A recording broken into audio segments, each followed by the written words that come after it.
Good, good morning and good evening.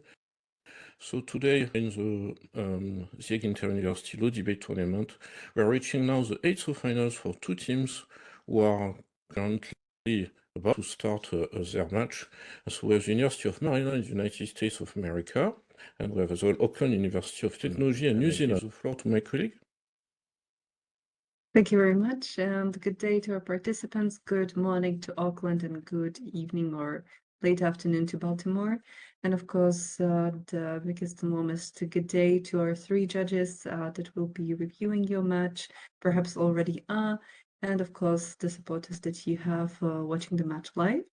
Today's debate will be on topic whether or not governments should require debris mitigation compliance as a launch to orbit precondition. So a bit of space law ahead of us for the debate. But as always, warmest welcome to the teams that made it to this second match of the 8 finals. Starting with the introductions of the University of Maryland, Mr. Kiwaramani.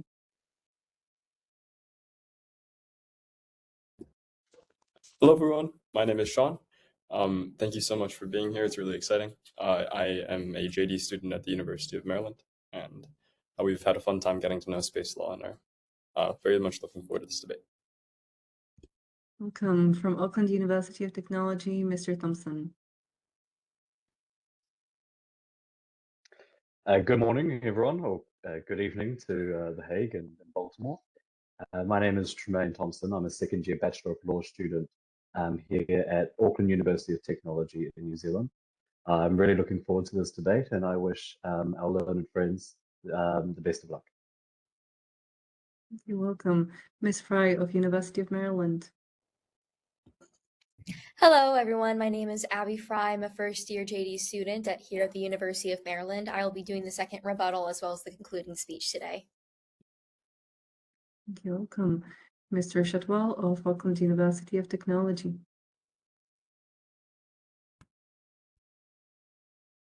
Hello, everyone. My name is Jez. I'm a second-year Bachelor of Law student at the Auckland University of Technology. Looking forward today to the debate, and all the best. Thank you, welcome. And Ms. White of University of Maryland. Hi, everyone. My name is Katie Ann White. I'm a first-year student at the University of Maryland, and I'm happy to be here. Thank you. Welcome again. In a short moment, you should be able to see the wheel for the allocation of positions for today's debate. If I can just get a confirmation that you do. Yes. Thank you. So 4 possibilities, 2 for each team, in favor and against.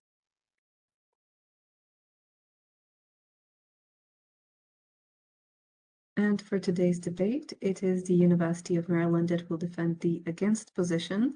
Thus, it will be Auckland University of Technology that will open the match defending the in favor position, arguing for that the government should require debris mitigation compliance as a launch to orbit precondition. You will now have 5 minutes to finalize your preparations. Feel free to close your cameras.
Thank you, everyone. The time for final preparation has now passed.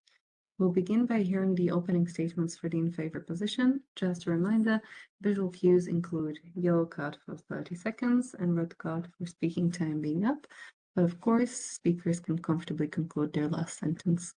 And thus, without further ado, Auckland University of Technology, you have the floor. Thank you. Honorable judges, in space, mistakes do not disappear. They remain. They multiply, they collide, and eventually they make access impossible for everyone. This debate turns on a single question. Do states meet their legal obligations by reacting to harm or by preventing it? We say they must prevent it. Our case proceeds in 3 steps. First, international law already requires states to prevent harmful space activity. Second, debris mitigation before launch is the only way to meet that obligation. And third, without it, space becomes unsafe, unstable, and ultimately unusable. We begin with the law. Under Article 9 of the Outer Space Treaty, states must conduct space activities with due regard and avoid harmful interference. This is a binding obligation, not guidance, law. And space debris is precisely the kind of a harmful interference that obligation is designed to prevent. Fragments traveling at orbital speed, capable of destroying satellites and triggering cascading collisions. This reflects a broader principle of international law. In the Corfu Channel case, the International Court of Justice made clear that states must not allow activities under their control to cause harm to others. Now, obviously the material facts are quite different in this notion, but the principle applies. States must prevent harmful space activity originating from their jurisdiction. So if a state authorizes a launch, knowing it creates avoidable debris risk, it permits the very harm the law requires it to prevent. What this establishes is simple. States already have a duty to prevent harm. So the question becomes, how do they actually do that? Now, my learned friends will say regulate after launch, but that fails for one fundamental reason. Debris cannot be undone. Once created, it cannot be recalled, only endured. This is the Kessler syndrome risk, a chain reaction where one collision creates thousands more, and orbit becomes unusable. You cannot clean up a collision that you choose to allow. International standards recognize this reality. The United Nations Space Debris Mitigation Guidelines and COPUOS frameworks require states to minimize debris creation. Sure, they're not binding treaties, but they reflect accepted international standards of conduct. And states already implement them domestically. For example, here in New Zealand, under the Outer Space and High Altitude Activities Act 2017, launches require licenses, and conditions can be imposed before launch. You cannot comply with a duty to prevent harm by allowing the risk to occur first. So what follows is unavoidable. Pre-launch mitigation is the only real form of prevention. And if it is not required, then what happens? Without pre-launch requirements, states allow preventable harm. And under Article 6 of the Outer Space Treaty, they remain internationally responsible for the activities they authorize. So if they do not regulate, they do not avoid responsibility, they incur it. And the consequences are not isolated, they are systemic. More debris, more collisions, less access. This is not just environmental damage, it is the loss of the space environment itself. So the reality is this: failure to regulate before launch creates irreversible harm. So bringing this together, this case is not about restricting access to space, it is about preserving it, because space is not infinite, it is shared, it is fragile. And shared fragile environments require responsibility. Thank you. Thank you. University of Maryland, you have 4 minutes for your opening statement for the against position. Am I audible and visible? You are. Okay. All right. I'll be starting in 3, 2, 1. Space access is deeply unequal. Dozens of countries can own satellites, but only a small elite can independently dream of reaching space. Because space programs offer transformative benefits, we reject the pro's burdensome and unfeasible regulatory regime. Our first contention is that the pro will only further entrench and exacerbate severe inequities in space. Out of all the degrees in space, the overwhelming majority comes from just three countries: Russia at 33%, the US at 30%, and China at 21.5%. As Smith and colleagues writing for the Journal of Space Safety Engineering in 2024 point out, space debris can be analogized to climate change, where a small group of powerful countries produce the world's most emissions, burdening the whole world. The pro's one-size-fits-all approach, top-down, would unjustly distribute the cost of space debris among all nations equally. Colleagues for the Journal of Legal, Ethical, and Regulatory Issues in 2022 explained that a bottom-up approach developed on the basis of the existing rules and practices of individual states will better take into account the interests of all actors, respond flexibly to changing conditions, and avoid the adoption of non-working rules. A bottom-up approach would even be more consistent with international law than the pro. From the 1967 Outer Space Treaty to the IADC Guidelines on Debris Management of 2025, international agreements work best as frameworks of shared principles. Regulating space exploration requires highly technical and scientific rulemaking, dependent on specific contents. Developing universal rules at the global level, as the pro does, is simply not feasible and would only delay and hamper emerging space programs.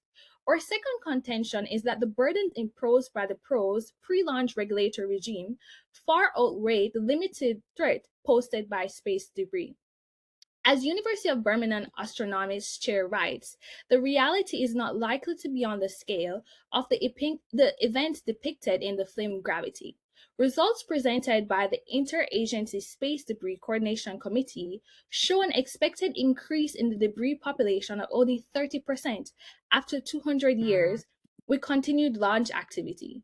Meanwhile, developing nations are already benefiting tremendously from space through the likes of the Africa-EU Space Partnership, the National Copernicus Capacity Support Action Program for the Philippines, and the Copernicus LAC in Panama. The European Space Agency estimates $20 of economic return from investments in satellite Earth observation infrastructure for every $1 invested. Space exploration offers transformative value to nations across the world. We ought to encourage this development, not stifle it. In what should be the collective exploration of humanity's next frontier, the pro's contention can only reinforce global inequality, and it therefore cannot stand. Thank you. Thank you very much. We'll now proceed to hear the first rebuttal, starting with Auckland University of Technology for in favor position. You have 2 minutes.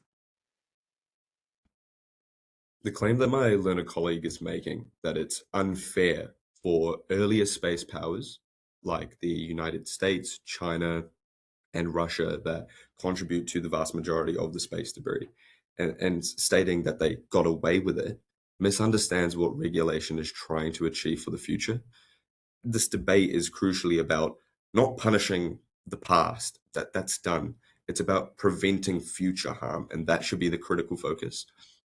Yes, again, there were historical fewer constraints that contributed to today's debris environment, but that notion actually strengthens our case.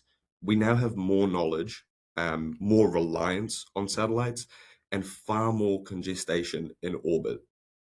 Continuing to allow unrestricted behavior simply just repeats mistakes of the past on a much larger scale. So you don't fix historical harm by extending it onto future actors. You fix it by changing the standard moving forward.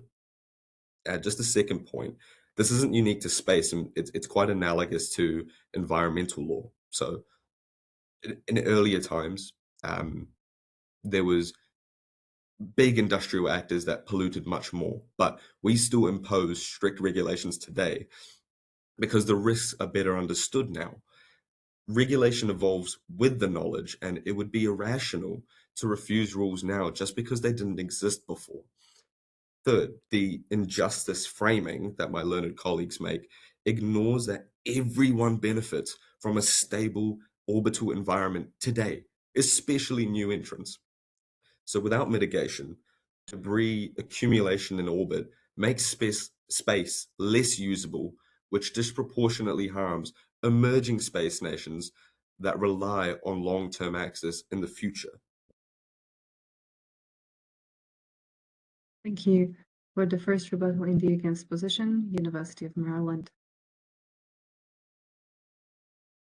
Am I audible and visible? You are, but you have an echo. Do I still have an echo? Not anymore. Proceed. Okay, thank you very much. I will begin in 3, 2, 1. So first of all, the pro mentions environmentalism as something that is analogous to space currently. And we believe that there is merit to this analogy. For example, in 2016, both Russia and the United States signed the Paris Climate Agreement. And since then, the United States has withdrawn twice, and Climate Action Tracker rates both Russia and the US as critically insufficient. Yet the OECD has concluded that ambitious emission reductions can be achieved with robust economic growth, and that with green growth, the economy, environment, and institutions all uplift and reinforce one another. Again, space nations, or rather the emerging space nations are actually the most sustainable. So if we encourage them to participate more, space will eventually look more equitable and efficient at combating Kessler, unlike the externality-ridden oligopoly that we currently face. Thus, we actually think that by encouraging this bottom-up approach as opposed to a top-down imposition, that will result in a more equitable future and not only reduce Kessler harm, but reduce harm very much in social situations that we see across the world. We also noted that the opposition is certainly concerned about safety, which makes a lot of sense.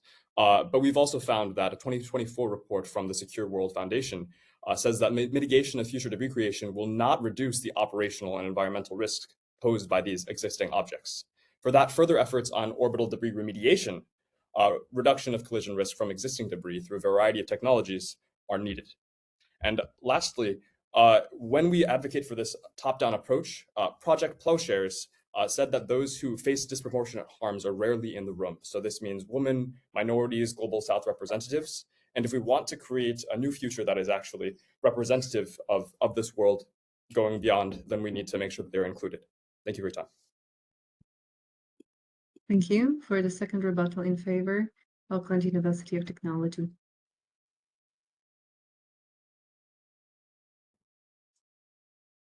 Regulation in the future it relates crucially to the security of the world as we know it right now. Some facts just to introduce to the debate. As of April, there are 33,000 catalog objects in orbit, and only 49% of those are actual active satellites, which means 18,000 of them are dead satellites just orbiting around, taking up space, breaking the Kessler effect, as we saw my learned colleagues mention. Low Earth orbit faces a 29% probability of major collisions by 2032, and modern tracking through the crash clock shows that cascading events like the one that the Kessler theory addresses is likely every 3.8 days. Everyone in this debate has a phone. We use them for communication, navigation, weather, and we're just pretending like it's magic. But up above, it's the key satellites and assets in orbit that allow us for this lifestyle. Debris accumulation, like we mentioned, creates those cascading collision risks. There's a classic example from 2016 where a speck of paint, small speck of paint, hit the ISS and cracked a window. The same thing could happen to any given satellite that we rely on. But by mandating pre-launch mitigation through legislation, we can prevent more debris accumulating and allow for efforts of cleaning in the near future. To demonstrate this and the understanding that space agencies and nations already have, it's already in litigation. Mitigation plans exist in legislation, In France, we have the Space Operations Act, Article 5. In New Zealand, we have the Outer Space Activities Act, Section 13(2)(c). The UK has the Space Industry Act.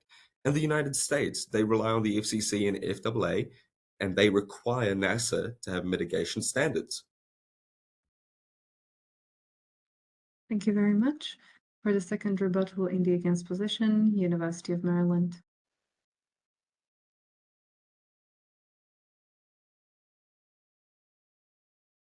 There are two reasons today you must vote for the con. First, universal rules from a top-down approach fails. Secondly, pre-launch mitigation doesn't lead to a safer orbit for us all. First, universal rules fail. We see that taking into account what nations already do and allowing for a flexible response from the bottom-up approach allows for a more robust response to the threats that my opponents bring up today. Secondly, flexibility avoids the adaptation of non-working rules.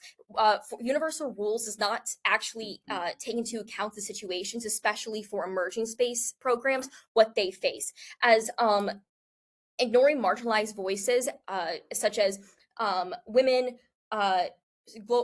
countries in the global south, what we see is that when the hegemonic countries dominate these spaces, voices are not actually heard, and it doesn't actually incorporate the harms and issues that emerging space programs have. Secondly, pre-launch mitigation doesn't lead to a safer world. When we focus on remediation and actually taking these items out of orbit, we are going to actually see that the Kessler effect really isn't going to be that big of a threat in today's debate, especially that our opponents haven't responded to the fact that the Kessler syndrome isn't the major issue that we're facing today. They don't, and without a clear response, it's game over in today's debate, and you must vote for the con.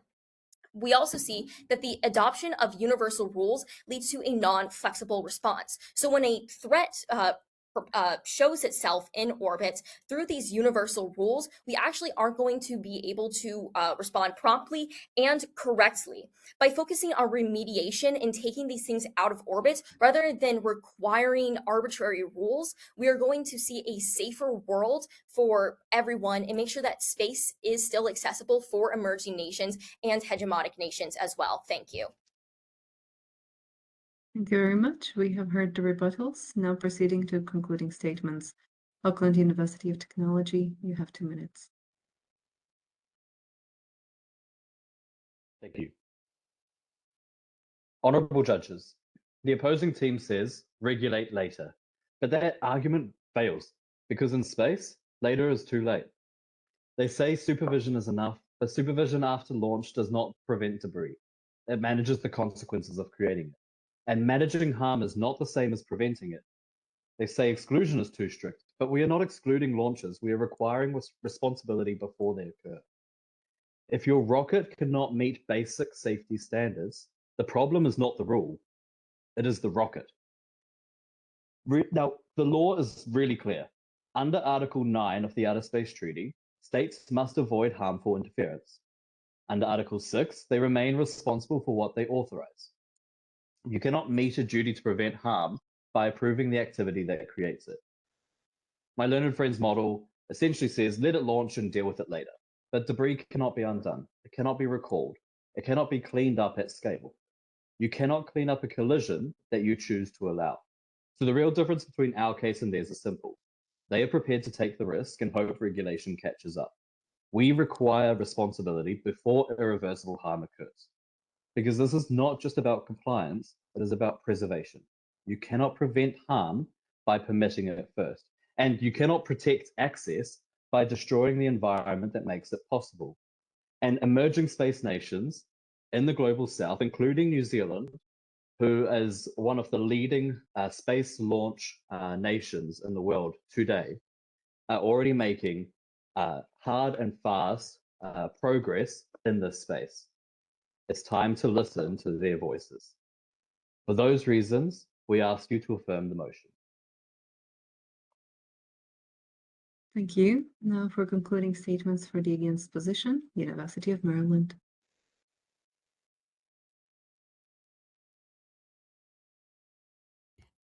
There are two main reasons in the conclusion of today's debate that there must be a ballot in negation. First, the top-down approach of universal adoption fails. And secondly, this does not lead to a safer world. First, universal adoption fails.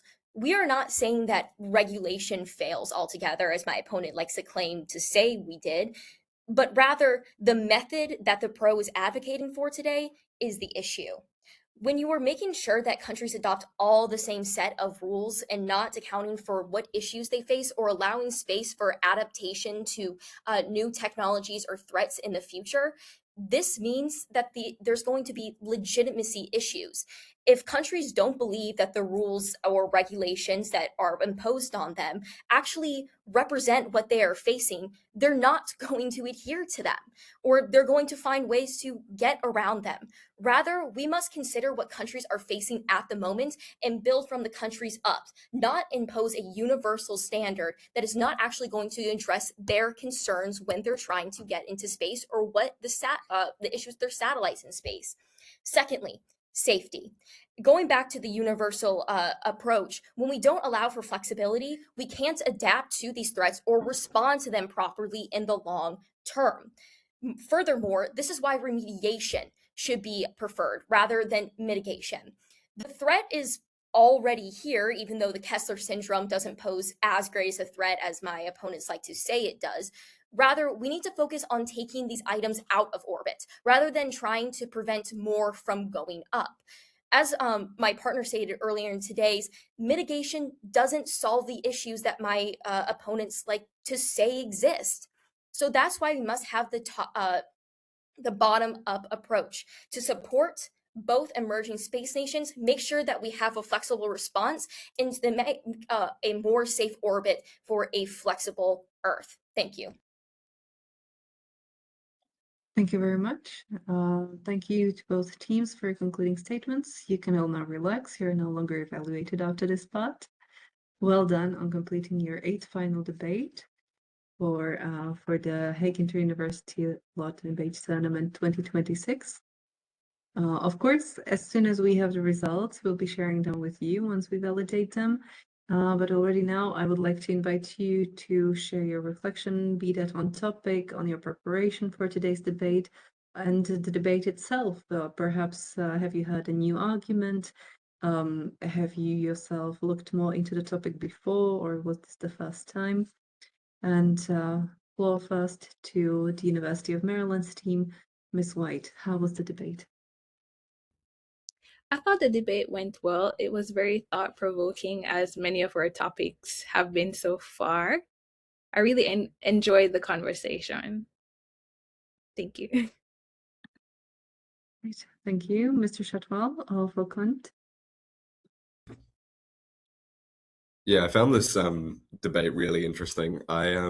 Before studying law, I really enjoyed aeronautics and that sort of thing. So a topic that hit home to sort of my personal interests. So yeah, I found it quite fun to learn about all the treaties and that sort of thing. Great. Thank you. Mr. Kilveramani. I think oh, sorry, we have an echo again.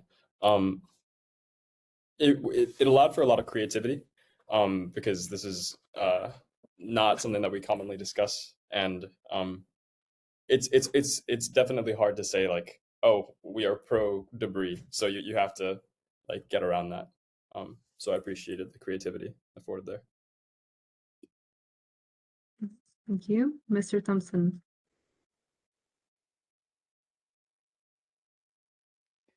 I thought this was quite interesting. Space law is an evolving topic here in New Zealand. We have a rocket lab, which is contributing to New Zealand being one of the busiest space launch nations in the world now. And so it's really, yeah, it was really great and timely to be researching this topic. I enjoyed the debate. I enjoyed the differing styles between New Zealand and America. And I think that's reflected from the different legal styles. I particularly enjoyed the passion, especially Miss Fry. was very passionate in the concluding speech, and that was really good to see. Thank you. And Ms. Fry. To be honest, I don't really have an existing interest in space. I don't have really much interest in going up there. I think it's cool, but I think that's part of the beauty of debate. You have to push your limits, push your interests, actually challenge yourself and learn about something new, even if it's not something you wanted to learn about originally. But yeah, this is a very pressing issue, and current events are cool. So it was nice to debate today. Great.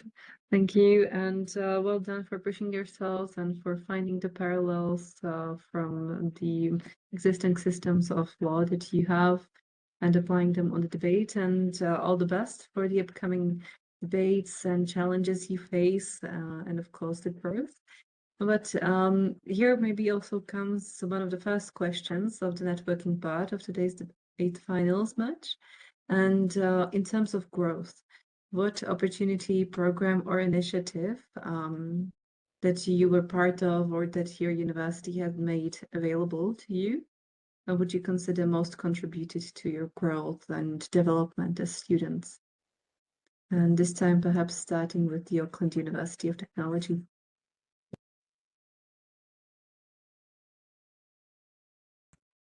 Yeah, there's a new current program that we're a part of, and it's called Amakura Leadership for the Vice Chancellor's Office. So the Vice Chancellor of the university has set up a leadership program where it's a 2-year program, and you're going to leadership talks and leadership workshops and that sort of thing, and you're surrounded by like-minded people writing out sort of current issue reports and that sort of thing. I feel like that has contributed, though I've only been in it for a month or two, that even that has contributed to my growth and Tremaine's growth, because it helps you, as the name says, right, leadership. So being able to, how that applies here is being able to stand up for a topic that 5 minutes before and be able to advocate it to the best of your abilities. Okay. Thank you for sharing. Mr. Thompson, if you would like to expand, please. Just expanding on that, I think we've been really lucky with quite a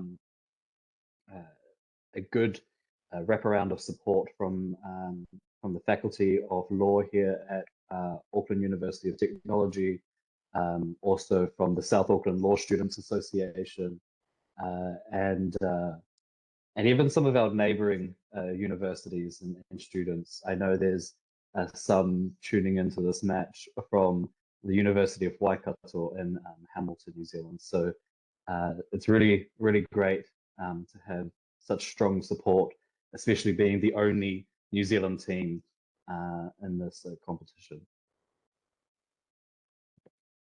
Wonderful. Thank you very much for sharing. And now same question for the team of University of Maryland. Hi. So I don't know how it is in New Zealand, but at least in America, unfortunately, a lot of the public interest internships out there are unpaid. But fortunately, at our university, there's something called the Maryland Public Interest Law Project, also known as MPILP, which basically you have to fill out like a grant application, and then fingers crossed, the public interest internship that I'll be doing this summer will have some funding. It comes out in a couple of weeks, but yeah, I'm still grateful for that opportunity, so that I get more exposure to interesting activities and impactful activities like this.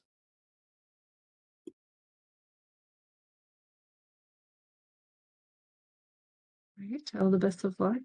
Fingers crossed as well from our side, so it works out.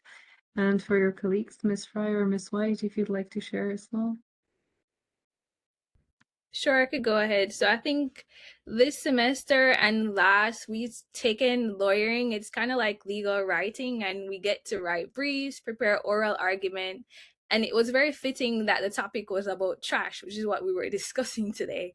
Never really thought about trash. I didn't know that there was trash in space. And I think that that legal writing class basically set the framework to align our minds to think from a persuasive stance and also from another stance where we're not connected to the subject matter. So that's one of the classes that really helped me today.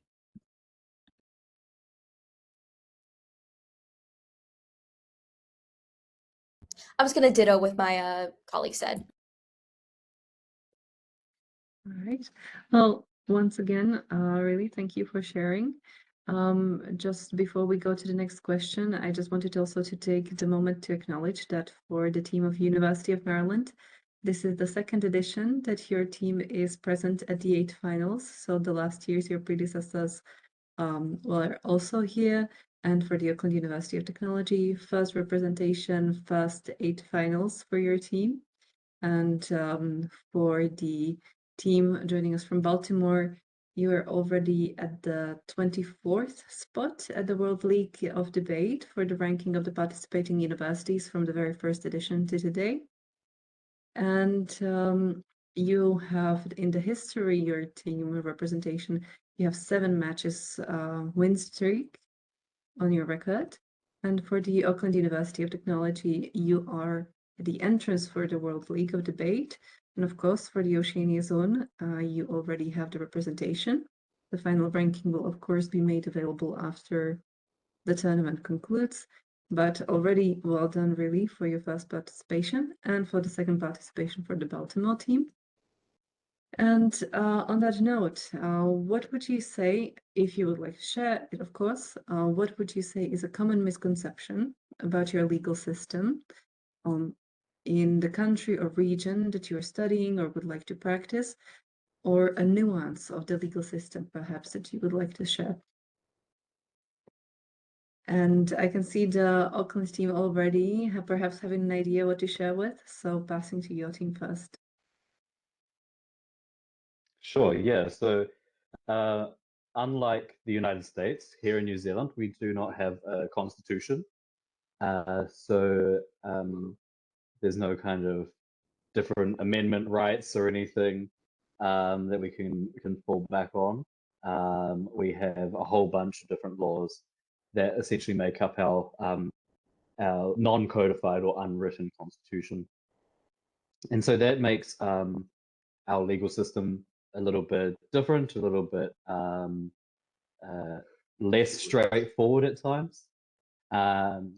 And within recent years, our Supreme Court has also recognized what's known as tikanga Māori as an integral part to the common law. So that a tikanga Māori is I suppose, the legal framework of the indigenous people of New Zealand. It gives a set of values, it's probably the easiest way to explain it, that dictates the way of life for the Māori people, the indigenous people of New Zealand. So for our country's judicial system to officially recognize that as an integral part of common law here, alongside the law that was brought over with the British when they settled in New Zealand, I think makes our country quite unique.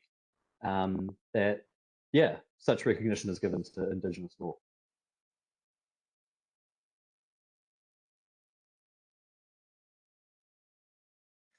Quite interesting. And for the University of Maryland? So I guess something that's a misconception is that we also have a common law system in addition to our statutes and constitution.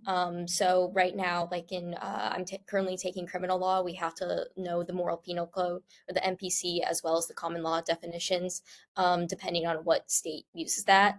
I guess another misconception, well, I don't know if this is a misconception, but something I like to point out is that there are, even though the United States is a very punitive country, there are efforts to make sure that for an abolition movement of prisons, as well as there's a lot of decriminalizing efforts. I think the most prominent as of late is marijuana, and making sure those with simple possession or minor offenses in marijuana, especially as it's legalized in many states, are no longer punished for that. So there are great attorneys trying to do the right thing and making sure that we live in a more just and equal society, and making sure that our legal system reflects that.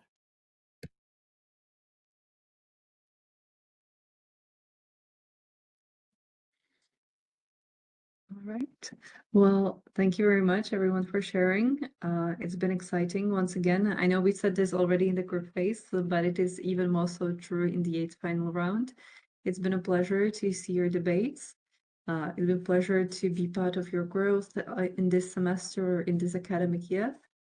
We look forward to seeing where the wins take you, be that in the quarterfinals or in your next steps in the careers. A bit of a spoiler ahead. If you have been participant in the networking edition, you have heard this word quite a lot. I do apologize for that. But there might be some hybrid events in the finals in the June. So please keep an eye out on those. And of course, if you are able to travel to The Hague, do let us know. The finals themselves will be in the hybrid format, so it will be possible to follow the debates live. And of course, for the accompanying events, we'll try as much as possible to perhaps switch them in a hybrid format as well. So that would be a new thing for this year. Passing to Professor Laurent to wrap us off. And once again, well done, everyone. Yes, congratulations and well done for this match. And I want to tell you as well that there will be a recording uploaded for this match. So it means you'll be able as well to share, I would say, in better quality, because I've seen that there were some micro stops sometimes. So yeah, we will upload, and we'll send you the link, and we send the link, of course, to the judge.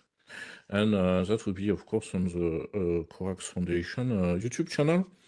So well done for your match. The winner of this match will reach the quarterfinals against the winner of another match, which will take place Tuesday next week between the University of Lagos and the University of Vienna. So between a team from Nigeria and a team from Austria. So that will be the future opponent for the winner of your current match. And another element, of course, every team will receive a certificate as soon as, of course, the competition ends for the team. So for those who participated to the 8th of finals but might not go to the quarterfinals, they will receive, of course, as well certificate the days after. And that, of course, you can use it for applications, maybe for a masteries, internship, I mean, whatever you would need. So it tells not only that you have participated to the competition, but as well the ranking in the competition itself. So, and as well certificates for the coach as well, so not only for the debaters.